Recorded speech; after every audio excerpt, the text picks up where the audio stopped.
Hi, this is Paul J. Bennett, author of the Heir to the Crown and the Frozen Flames series of books. And we're here on Facebook Live, and I thought I would talk this week about battles, specifically fantasy battles, of course. And I have several thoughts I'd like to bring up, but I thought before I started that, I would give you a little preview. We have the new artwork for the next book, Making of a Man. This is a Mercerian Tales book. It's the background to Lord Richard Fitzwilliam, or Fitz as he's better known. So we're quite excited to show you that. And that should be, let's see, when will that be going live? December? Yes. Yes, sometime in December. It's the voice of Carol, my wife and editor. And this is some fantastic artwork done by my daughter, Christy Cranberger. And so we're quite happy with how that looks. It's been a busy time for us here. I've got a number of books in the works, and I'm partway through the next Heir to the Crown series, the full book, which is called Defender of the Crown. So anyway, to get on to the topic of battles, the type of books that I write are, at least the Heir to the Crown series anyway, you could almost call it military fiction, I suppose, in a way.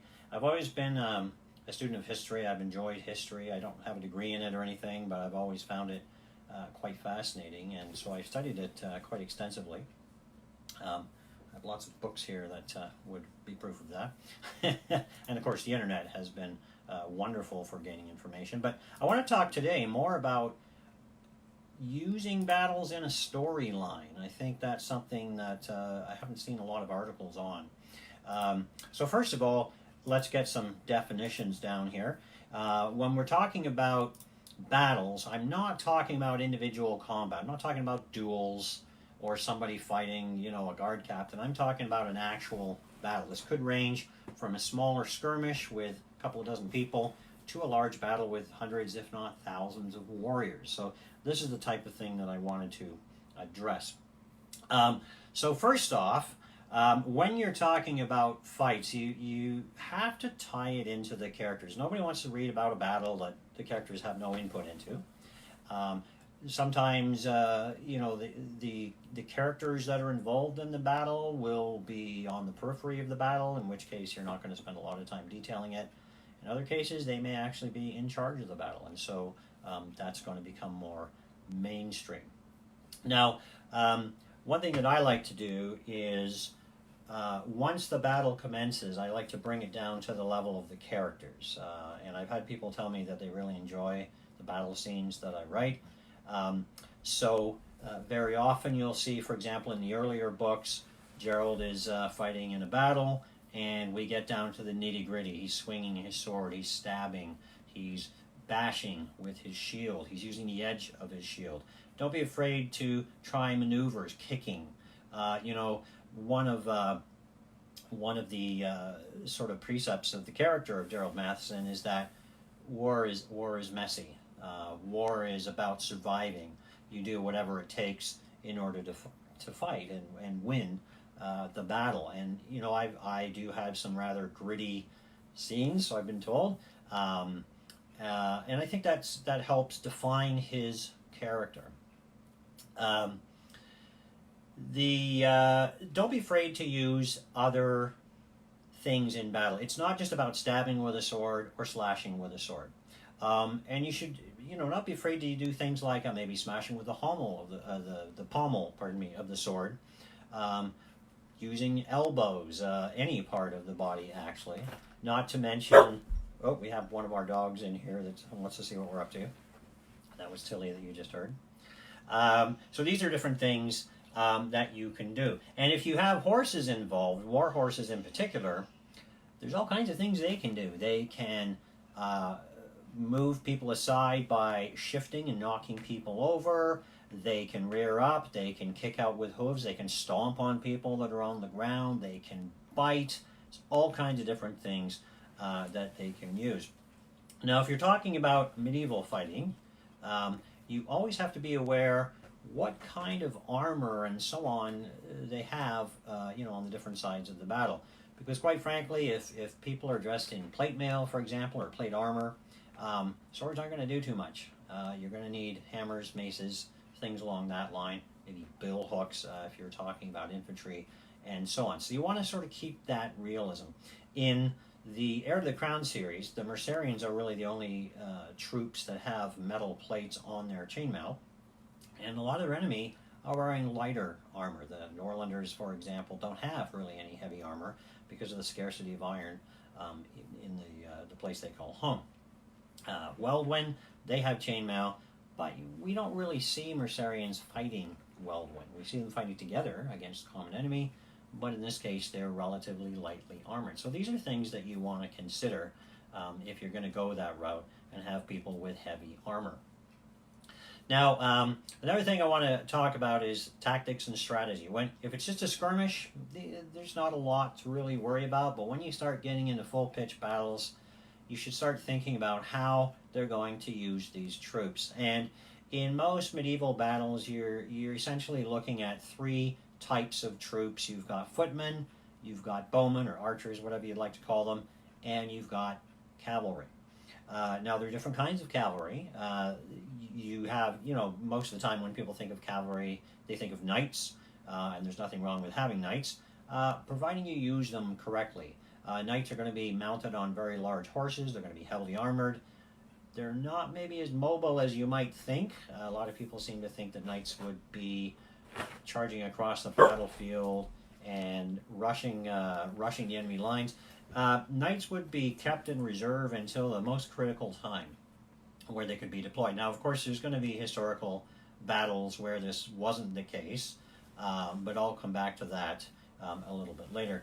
In the world of Heir to the Crown, there's really only two types of cavalry. There's light cavalry, which is essentially commoners mounted on horses.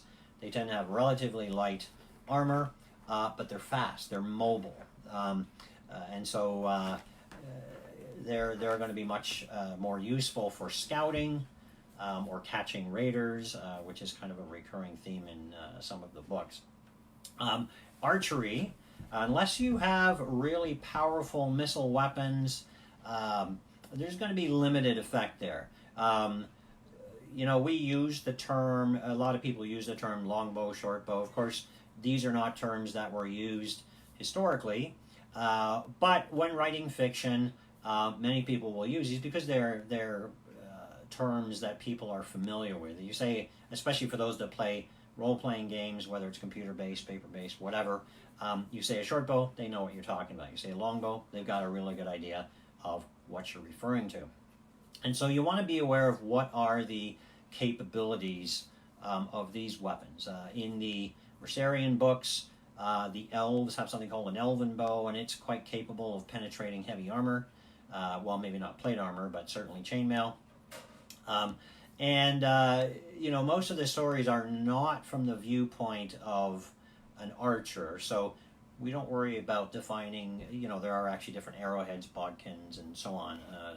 If that's the level of detail you want, that's certainly very, very useful. If your main character is an archer, that's certainly something that you might consider. So you can find lots of information about that on the internet.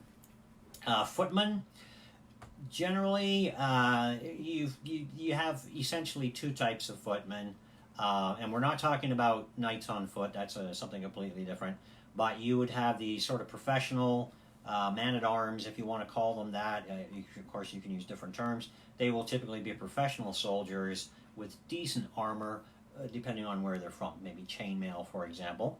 And then you're going to have lighter troops, and this could be like militia, local feared, if you want to use an older term for militia. It's pretty similar enough that you could use the terminology. And these are going to be the equivalent of peasants or commoners with very little armor, maybe a shield and a helmet, and they're going to have things like spears and so on. But they're not going to be highly trained. They're not going to be highly disciplined in most cases. So those are the three types. Of course, there are others you could throw in, crossbows, for example, which would be better at penetrating armor, but would be slower to reload. If you are going to involve these kinds of troops, it's very interesting to read about battles like Agincourt or Crécy, or Crecy, however you want to pronounce that. And so these can be a real wealth of information.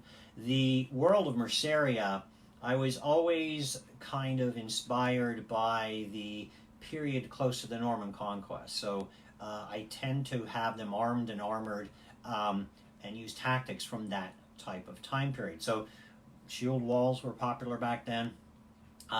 And if you read up on history, the Battle of Hastings in 1066 was a huge battle, and it really sort of marked the dominance of cavalry on the battlefield. That was the Norman knights, of course. They didn't have full plate armor at that point in time. They had chainmail, but the Normans became very much the dominant troops on the continent, including fighting in parts of Italy and so on. So that was a big influence to me. I kind of like that period. I put their technology a little bit later, so they're just starting to have plates on their shoulders. Breastplates have just come into use, at least in Merceria, although their opponents don't use them yet.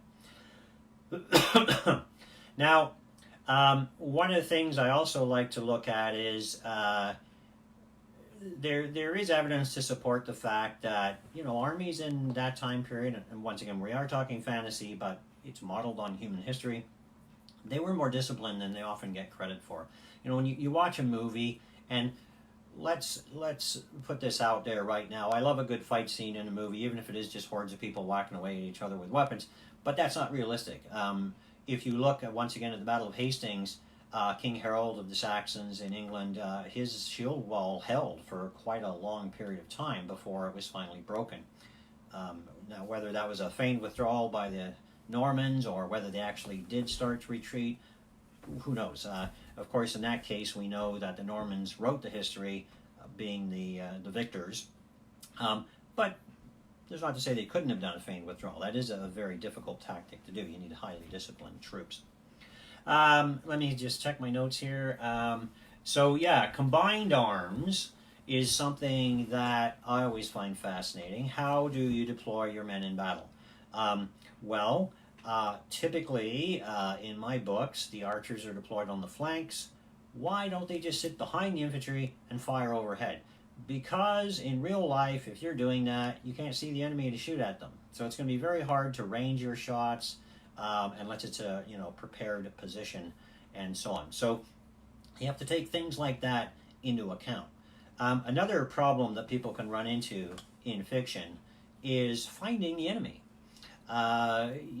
We watch movies, the army comes into view, they're there, we know where they are, but in real life, troops can be hidden by trees, there can be flank attacks that you're unaware of because you can't see them.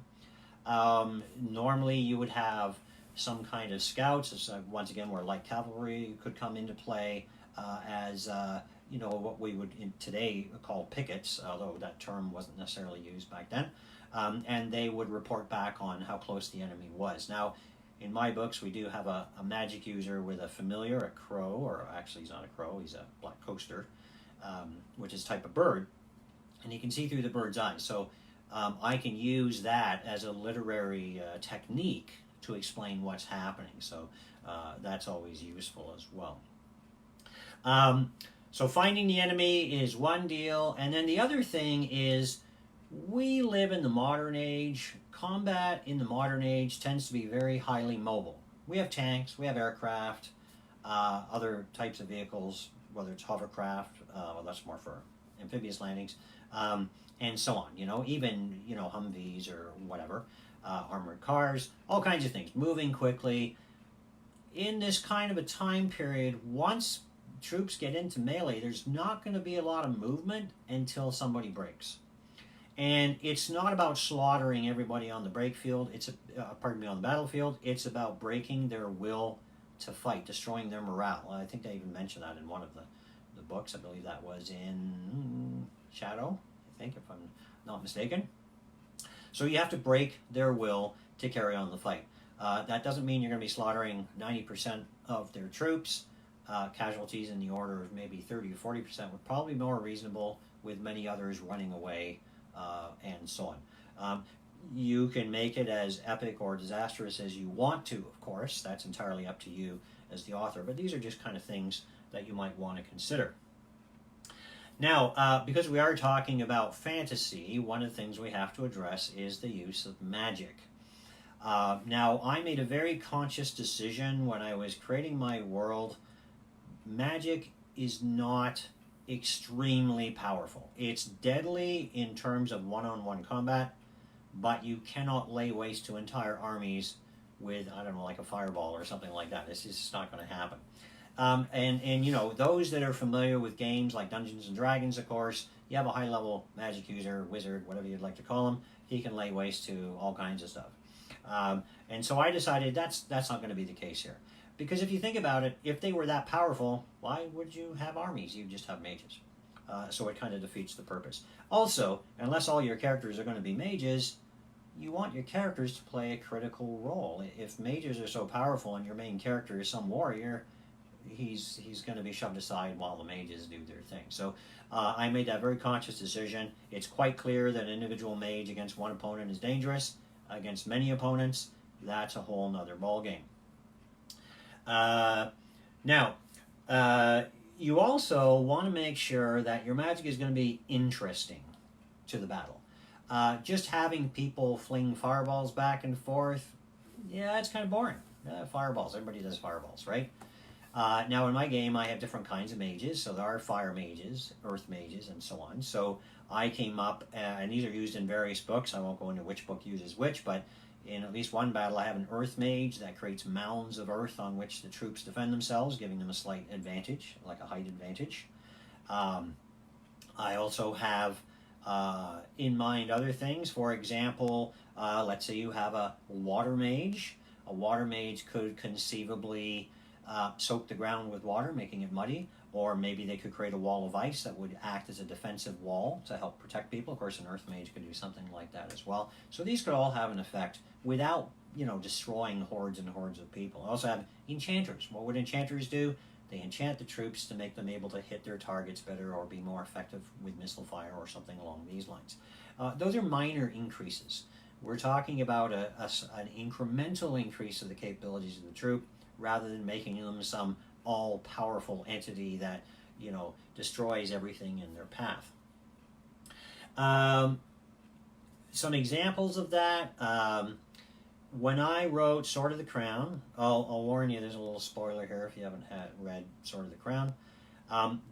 Beverly is involved in 2 battles, and in one of them, she plays a very key role, and they use mist in order to achieve their objectives. And I won't give the full plot away, and it is magic. It's not a spell in this case, it's the ability of a creature, a magical creature, to create this mist, but I wanted to use it in a kind of an interesting way. Having troops line up is fine, but when you start using it in unique ways, that gets interesting, and I think that grabs the reader's attention. In the second battle she's involved, we have Albreda, who's an earth mage. She has a very unique way of addressing the issue. Once again, got to read the book if you want to see what that is. And I kind of like the way that worked. Now, characters, you want to have the characters play an important part. In the early part of Heir to the Crown, early books I should say, Beverly is kind of more prominent.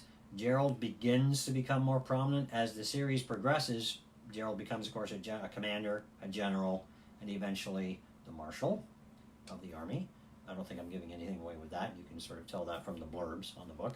And so his perspective on battle really changes. In the beginning, it's him. He's fighting a couple of opponents. He's in the thick of it. Later on, he's back a ways. He's, in one case, he's on a hill, and he's deployed his troops, and he's organized the attack, and he's watching from a distance as it unfolds before him. So that can be interesting too.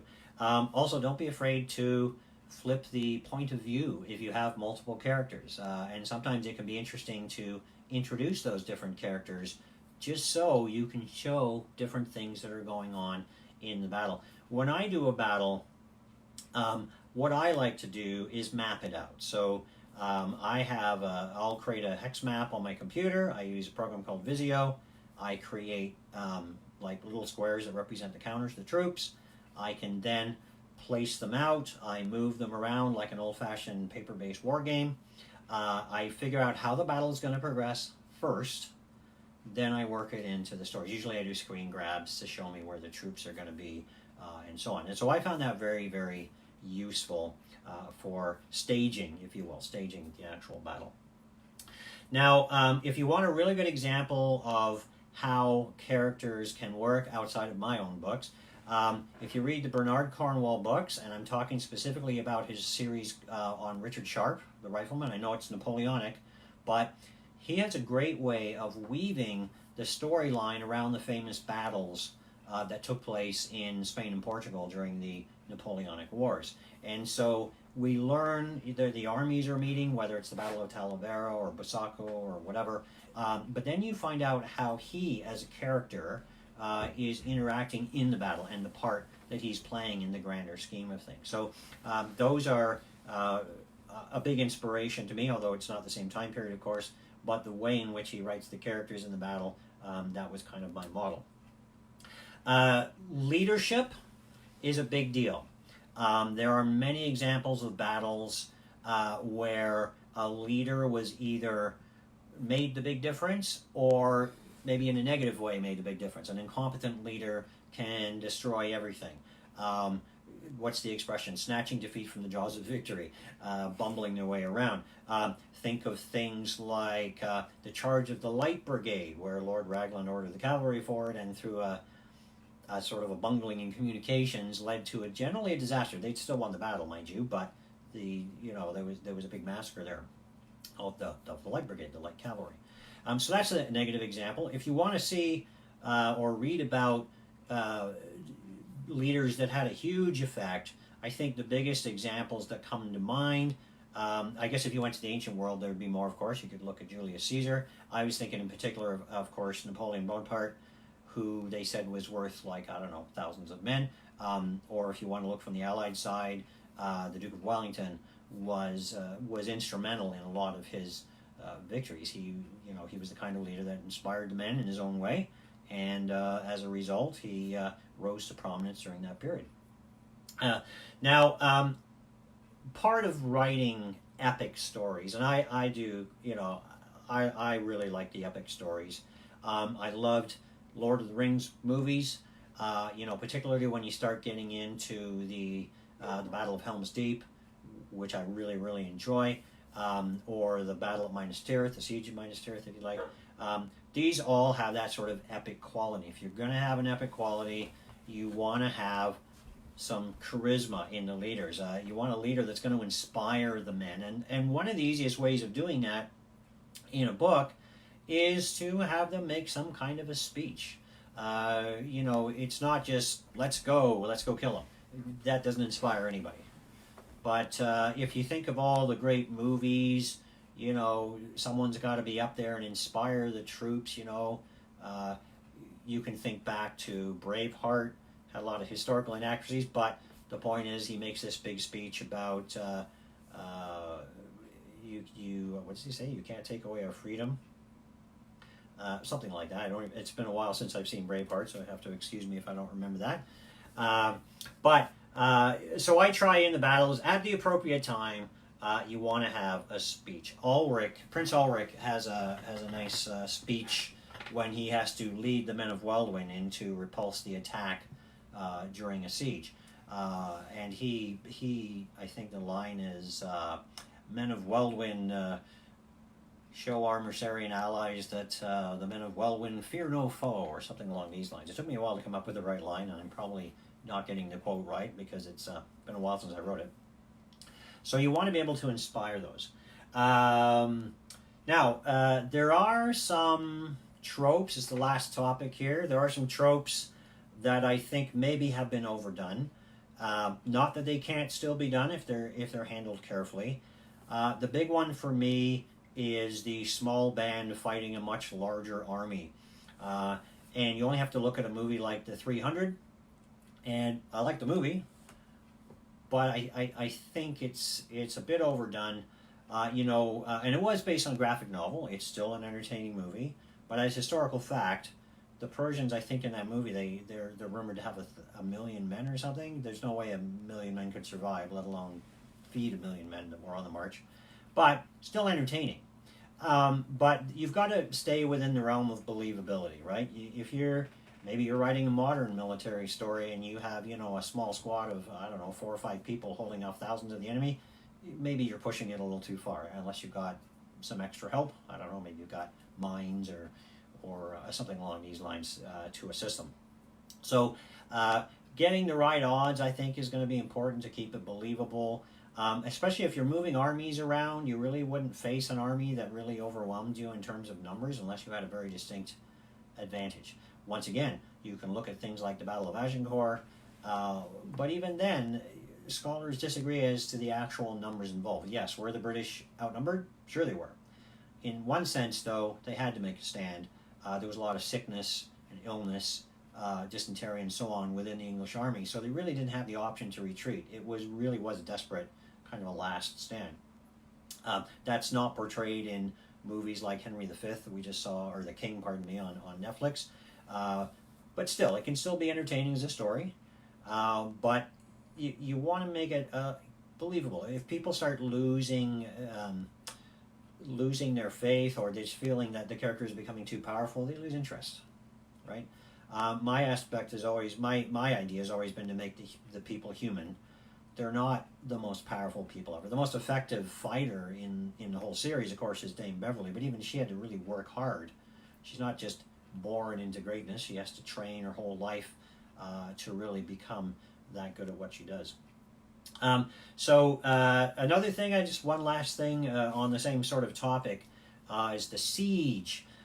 Sieges, I like doing sieges. I mean, I've had, 2 big sieges and lots of pitched battles.